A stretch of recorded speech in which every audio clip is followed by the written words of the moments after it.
Well, in the coming weeks, many students across the state will be graduating from their college or university. And students at Westminster College in Salt Lake City will get to hear from a world-renowned commencement speaker. We're joined now by civil rights activist and award-winning journalist, Charlayne Hunter-Gault. So happy to have you on the show today. And the students are so lucky to have you as their commencement speaker. Well, I'm so happy to be here because this is my second time at Westminster, and I just had a wonderful time, and I so respect those students as well as those who teach them.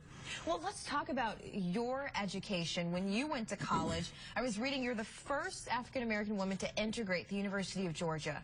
Can you tell me about that experience walking onto campus and knowing that you were making history in that moment?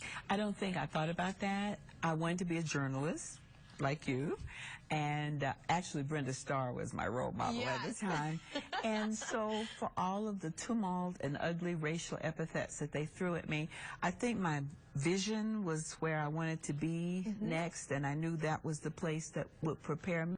So I wasn't prepared for the overt hostility so much, but I think that my upbringing in my family, my grandmother was very religious, my whole family was, and one of the things my father's mother taught me was the Bible verse from her favorite psalm, the 23rd, yea, though I walk through the valley of the shadow of death, I will fear no evil. And you don't realize as a child how those things come back to you at the right time. When you need it. I needed it, and I had it. And that's what got me through all of that turmoil. So education is obviously near and dear to your heart.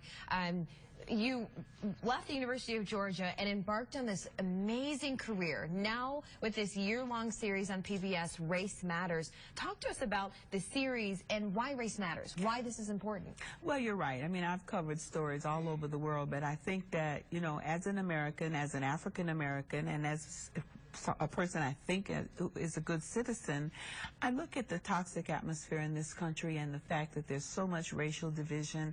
But I've also found through years of study before I launched this that there are solutions to our racial problems. For example, one of the things I'll talk about tomorrow is a woman I interviewed in Northeastern University who talks about racial anxiety and how people don't even realize that they have racial anxiety, so that when they confront somebody of a different race and something uncomfortable is said, they just shut down. Right. But she talks about how you have to get past those difficulties and how important it is to do it.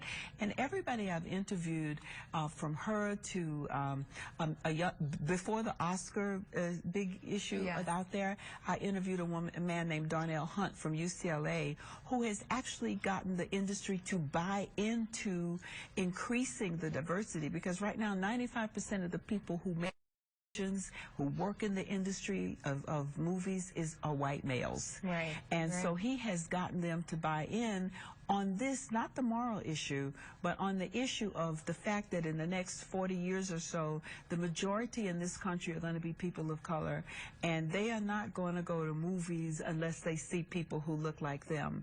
And so he has gotten the industry to buy into their study, and hopefully that will lead to greater diversity.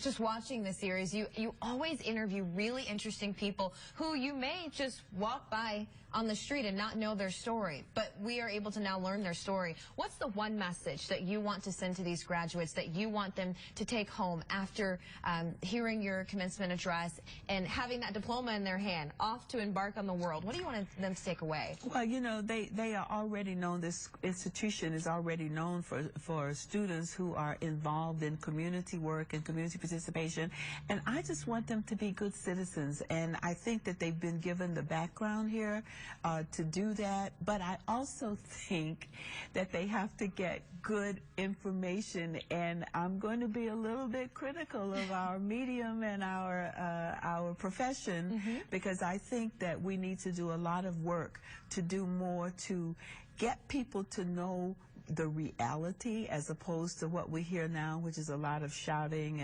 and carrying on, and it doesn't afford the average person good information with what we at the NewsHour used to call news that they can use. So I want them to use their critical thinking, their intellectual capacity, and their moral base to be good citizens, and I think that's the most you can ask.